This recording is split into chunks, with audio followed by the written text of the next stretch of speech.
Alright everybody, thank you for joining us on Heavy Metal Gamer. Now what we're going to be checking out is something a little interesting I'm curious on. It's the MBG talking about the new PS5 Pro tech, which I don't even know why we're even getting a PS5 Pro when we don't even have games coming even out for it, for that matter. So let's check this out and see what we're talking about. If you're new, thank you for taking time out of your day to check the video out. We have more PlayStation news, rumors, and leaks to go over. What the fuck are you doing to my TV? Fuck. Before we dive into today's topics, if you end up enjoying the video or finding it informative, be sure to leave it a like. And if you are new here to the channel, consider hitting that subscribe button as well.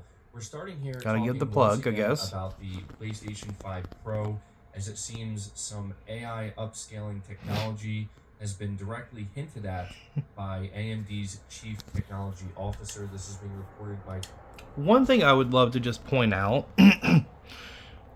we're talking about a PS5 Pro, and yet we don't even have any decent games for the PS5. Except for... Oh, that's right, remakes and remasters.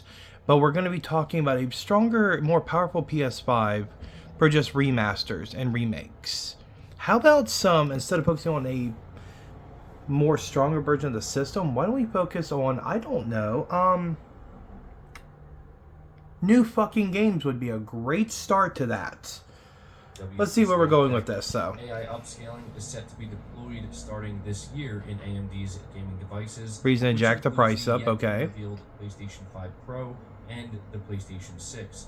Speaking with no priors, I don't foresee there being a PlayStation 6, but okay.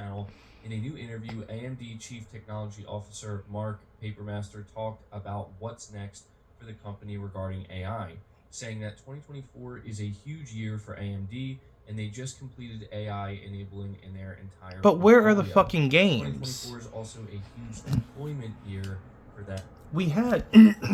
See, the thing that makes absolutely no sense to me, we had the games, we had the systems come out when they did. You had the scalpers taking all the systems, selling them for exorbitant amounts of money.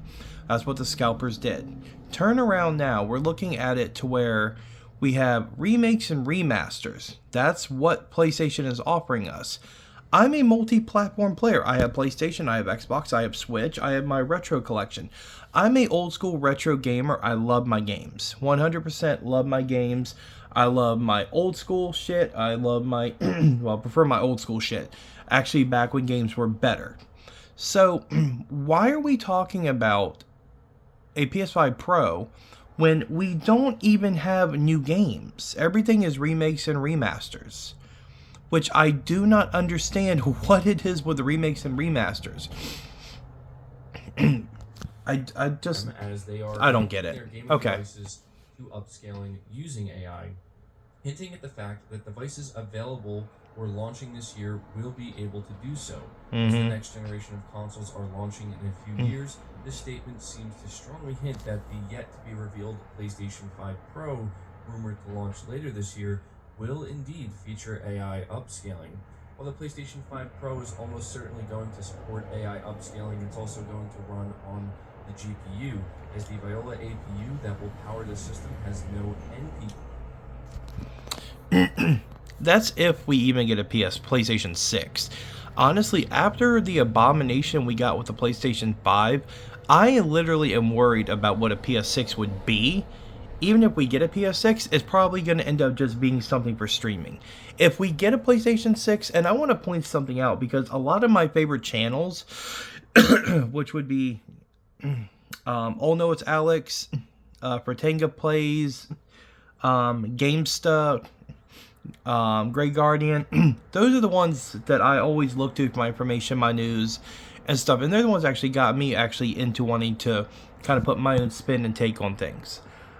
Personally for me, if we are lucky enough to get a PlayStation 6, it will definitely be their last system. I will call money on it. GameStop said it, and he's 100% right on that. That's if there's even a PlayStation 6. The PS5 has been a complete fucking failure. For the console, without Sony sharing its R&D efforts with AMD, today's statement seems to confirm how the companies actually have worked together on it. Right. So yeah, this is definitely something that I think is going to be a big difference maker for the PlayStation 5 Pro and for the PlayStation 6 when it eventually comes out.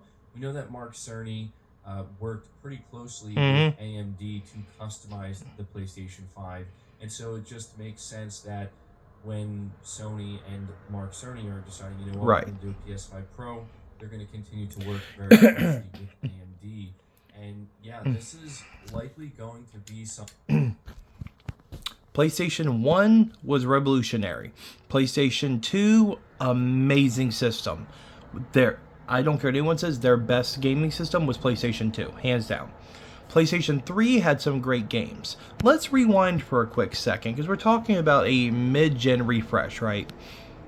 What exactly Sony has their online service. There are so many things they could be doing on it. They're focusing on this instead of giving us what the Shadow Zone would be. To me, I think their worst Killzone game was Shadow Zone or Shadowfall. To me, was their worst one. Why don't we get the PlayStation 3 emulator working on the PlayStation Network? Why aren't we get very scarce PS1 games, we get very rare PS2 games. There are so many PlayStation 2 games they could give us backwards compatible. For some reason, they don't. Bring them to the store for us to buy them, at least. Give us that option to be able to get them classic PS2 games. So many great PS2 games. Metal Gear Solid 4 Guns of the Patriots, one of my personal favorite PlayStation 3 games. Why the fuck can we still not play it? Unless you have a PS3. Supposedly, I think that's being in the works, I supposedly think. The thing is, why isn't Sony working on this for their PS5? If it's supposed to be such a powerful console, where the fuck is it? Like, really, why are we not able to play Killzone 1 and 2? Killzone 1. Killzone 2, to me, is still one of the best PS3 shooters. I love Killzone 2. Where the hell are, I don't know, some old school Dreamcast games on there? Sony could reach out and get these titles. Where the fuck is Power Stone 1 and 2? Where the fuck is Dino Crisis 1 and 2? Where Darkstalkers, Rival Schools, Project Justice? Why are none of these games being mentioned to be brought? Whether they were on Dreamcast or not, Capcom still owns that rights. Where the fuck are all these games that can make the PlayStation price worth it? I haven't seen it. Other than people bitching about Ghost of Tsushima going to PC, which is a win-win because more people get to play the game. More people get to play the game, more people get to experience it. It's a great game. The thing is, PlayStation 4 was the last great console Sony had. The PS5 is a failure, and they've lost so much money on it. Now, here's the thing. You have all the Sony fanboys and all that. Sony this, Sony that. Sony's dropped the ball. And they're investing in the PS5 Pro and all this shit. We need games. I'm not buying a slightly more PS5 when I have a PS5 that's not even being challenged to run decent games. It makes no sense whatsoever. No sense whatsoever. Officially revealed, I would assume sometime this summer. Mark Cerny will likely give some type of discussion about it and let us know the thought process that went behind the Pro. And I imagine this AI upscaling, which is not worth the money by any means. Focal point. Of course, the PS5 Pro is likely to do more than just this AI upscaling. Of course, but yeah, it's again one of these things where insiders and people who are very familiar with AMD and what's happening over there are kind of skeptical that this would be something that Sony would do alone, and this seems to confirm that AMD has been working with this. We're going to give you a more powerful console. So with no games to push the system. On the PS5 Pro. We're moving on to the next topic, which talks about a Final Fantasy VII Rebirth update that's specifically going to fix the graphics and performance mode on PS5. Right. This is being reported by PlayStation Lifestyle. Final Fantasy VII Rebirth director Naoki other than butchering my beloved Final Fantasy VII, yeah. In performance mode, and has promised an update to resolve them. Shortly after release, players took issue with the visual downgrade when using performance mode. A patch which should be out soon. Speaking on Final Fantasy one more 16 game, looks better. Hamaguchi said that he can't detail the upcoming patch. And that's my yet. least favorite He Final did say that Fantasy. Square Enix plans to address facial What lighting the as fuck part is of it. this? We've Really? received a lot of feedback on whether the graphics in the performance mode will be improved or not. My I hear God. you. We are currently working on an update patch to improve that aspect. I don't think the release date would be far away from now. The facial lighting issues that Hamaguchi... You know, the one thing I find absolutely interesting about this, right? is Sony paid so much out of pocket to get the Final Fantasy exclusive, the Final Fantasy VII trilogy exclusive to the PlayStation 5. Square Enix in Japan has lost so much fucking money because they're focusing on the more Western focus on things. I don't know about anybody else, I miss the Japanese focus when you had great games, great story, great everything. When it was more Japanese focused, it was so good. Now you have the Americanized version that wants to throw the basic generic shit that you find. You also want to toss in the Sweet Baby, Ink, all this other garbage mixed in with it. It's like, I don't care about views, politics, or any of this. I just want a good fucking game with good writing. But why are we pushing for a game? We've all played Final Fantasy VII. We all love Final Fantasy VII. It's one of my personal favorite RPGs. Although I personally prefer Final Fantasy IX myself. To each his own. What exactly are we... We have about 100 hours in this one. And yet we still have to wait like 4 or 5 years for the third part. Why didn't we just wrap it up in 2 parts and be done with it? As opposed to just dragging out a bunch of extra shit that was not needed to begin with. And the PS5 Pro is they're only making and releasing it to run on Grand Theft Auto 6, which is a third-party fucking game. So, why aren't we doing any, I don't know, what's the proper term would be? Utilizing the hardware for Sony first-party games. Since everybody cries exclusives, where the fuck are the exclusives? Oh, 2025 is when they'll drop out. And the system's been out how many years? And everything's been remakes and remasters. Like The Last of Us 1 and The Last of Us 2. Right. He's referring to are complaints of character shadows looking scary under some conditions.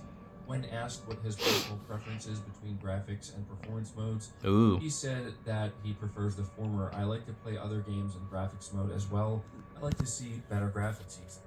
Sure. So I guess that makes sense. Yeah, this is something that I wanted to be sure to let you guys know about. I started playing Final Fantasy VII Rebirth, and right now I am currently playing it in fidelity mode. Right. So I do have to play it at 30 FPS, but while the 60 FPS for the performance mode is great, the visual downgrade is very substantial. Like, it just in some instances... and everybody's always praising 60 frames a second. Fucking commercial. 60 frames a second, right? At all. It does make me think that there needs to be further optimization or something has to be ironed out here. And they seem to this is them focusing specifically on one system, by the way. Yeah, I love that. Yeah. We won't have to wait that long. But I do have a feeling that, we can definitely see more from this 60 FPS performance mode in terms of the overall visual fidelity. But we're going to move on to the next topic here, which talks about a Gravity Rush 2 remaster coming to PS5. Oh, another remaster. There's a fucking surprise. A slight hint oh my god, Sony, come on. Once again, being reported by WCCF Tech, Gravity Rush 2 Remastered is currently in development for PC and PlayStation. Yeah, Gravity Rush is a great game, don't get me wrong, but another remaster? Where's the third one? As reported on the Gaming Leaks subreddit and the Team ALUA Discord server, the remaster is actually in an advanced state of development. As one of the members of the server is actually a playtester. Okay. The remaster will not come with any of the original's online features, but it will feature a proper photo mode. That should be worth the extra price, right? Fucking photo mode. Ooh. A little Soul Shader red dress. There you go. it is good to hear that Gravity Rush 2 Remastered is in the works, and that the It franchise should not be getting a remaster. as a movie is also in the works. Both the movie and The thing that I don't understand with people, I'm talking about, oh, the remaster's in the works. When you think of remaster, I think of Dino Crisis 2, Power Stone 1, Power Stone 2, Darkstalkers,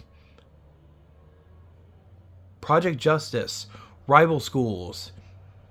Don't get me started on the Silent Hill 2 remake. I'm kind of conflicted on that one. Time Splitters 2 remake. That's what we would love. The GoldenEye remake doesn't really count to me on that one. A fucking Time Splitters trilogy remaster? Take my money. I'd kill to have Time Splitters 2, which I have the GameCube version of the game. Games that are from older periods are what we need to have remakes of, not shit from the last 3 or 4 years. It makes no sense. A franchise that deserves much better than what it got. And so right. I haven't personally played the Gravity Rush games, but I did see a lot of people really pretty excited at the notion of a Gravity Rush. And you're a PlayStation fanboy and you haven't played Gravity Rush. I'm multi-platform and I played it. Come on. Felt like there was certainly more that could and should be done with it. And so between the movie and hearing about this remaster, this is why all the games are being ported to PC. Because the PlayStation fanboys don't buy their fucking games and support them. They're busy talking about Xbox and Game Pass. So we did get a report, I would say, about a month ago. Towards it wasn't too long after the state of play that occurred in January happened. A supposed insider came out and said that Sony is prepping another showcase for May, and I guarantee it's going to be nothing but fucking remasters and remakes. We're hearing that Gravity Rush 2 is set to be revealed sometime in May, so it is starting to look like Sony is putting together some type of May showcase once again. And this will, I think. How about Zone of Enders a remake? How about that one? Zone of Enders 2 remake. Something along them lines would be great. So, yeah, it is another remaster, of course, but maybe it's something I would look into, because, again, I haven't played any of the Gravity Rush games, but a lot of you guys have recommended them to me, so, yeah, I'll keep my eye on There's a this, fucking and surprise. I will obviously continue to update you guys if we get more information about this or a potential upcoming PlayStation showcase. We're going to move on to the final topic, which talks about another okay. Helldivers 2 is a really good game. Alright. And it was the PC version that's definitely sold more than the PS5 version. Started with a data mine of the game's files that suggested that Arrowhead would be adding pilotable mechs in the new faction. Okay. Helldivers 2. And not long afterward, gameplay clips showing mechs emerged online. God, he sounds like just a generic fucking robot. Fucking asshole, fucking doing yard work outside. Just kind of, I guess, test out and play. It's kind of weird, but really? But it says here, since then, more gameplay clips have surfaced showcasing even more content that hasn't been officially added. God damn it. Specifically, some players have managed to get their hands on several different vehicle types, including a recon vehicle, an armored personnel carrying truck, and an APC that will require the player driving it to change its transmission manually. You can check them all out in different clips that have been circulating online. What's unclear, though, is whether the players have been finding ways of accessing unreleased content, or if Arrowhead itself has been randomly sprinkling this into the game, giving the community a little taste of what lies ahead. And based off of, again, what people are telling me, it seems it's actually the second one here, where the developers actually just dropping these things into the game in random matches, and players are just discovering them and kind of freaking out a little bit because it's like not something that Arrowhead is acknowledging directly. And so yeah, this is which I support cool, them 100%. I gotta say that this 100% like doing right by your community. That's how you keep players and you make money. To add more content that makes sense. A lot of people have been saying that having not just mechs but different types of vehicles would really go a long way for a game like this. So very cool. I'll be kind of just sitting back and waiting for Arrowhead to announce when they're gonna actually like release this in full for everybody to use. So let me know if you've been, I guess, kind of lucky enough to run into this potentially Mm-hmm. in any of your Helldivers 2 matches. But that's going to do it for the video, guys. I hope you did enjoy it. I hope you found it informative. If you did, Nah, about put us all to sleep with that fucking robotic voice. Jesus Christ. Personality would be nice. Okay, so let's talk about something really quick before we end this video. Okay, so Helldivers 2, great game. I don't know how many people playing it. It's a great game. Absolutely enjoy it. When I have time to play it, amazing game. The one thing I find funny, especially and also with MBG and JTech TV and all that, everybody is pissing and shitting themselves over Ghost of Tsushima going to PC. As a multi-platform gamer myself, I welcome more people being able to play it. I played on PS4, I played on PS5. I love Ghost of Tsushima, one of my favorite games. The fact that people are so butthurt that other people can play the game, I don't understand it. It makes no sense to me whatsoever. Everybody should be able to enjoy games. I don't believe gatekeeping. I don't believe in blocking. I believe in playing your games. The more people that play it, but if you love Sony so much, you want them to make money. If Sony does not make money, Sony has to close their doors. They do not have the money like Microsoft has. Microsoft can waste money. They're not out much. Sony, how much they've lost with their PS5s, I think it was like 10 billion they've lost on their PS5s. Sony can't afford for them types of losses. They cannot. So, there will be more games coming to PC as well as PlayStation day and date. The problem is, most of what PlayStation has is remakes and remasters. There really isn't new games coming out. It's remakes and remasters. So, until Sony finally gets off their ass and they start making games, the PS5 Pro is not going to be worth the money. Because Grand Theft Auto 6 will run just fine on your PS5. And Sony doesn't have any major games coming out for the next couple of years that would really warrant paying another $500 or $600 just for a system that's a little bit sleeker. To me, it's a waste of money, 100%. But anyway, hope you enjoyed the video. This is the first of many to come. Hope everybody's having a great day, and I'll see you on the next video. All right, catch y'all later. Bye.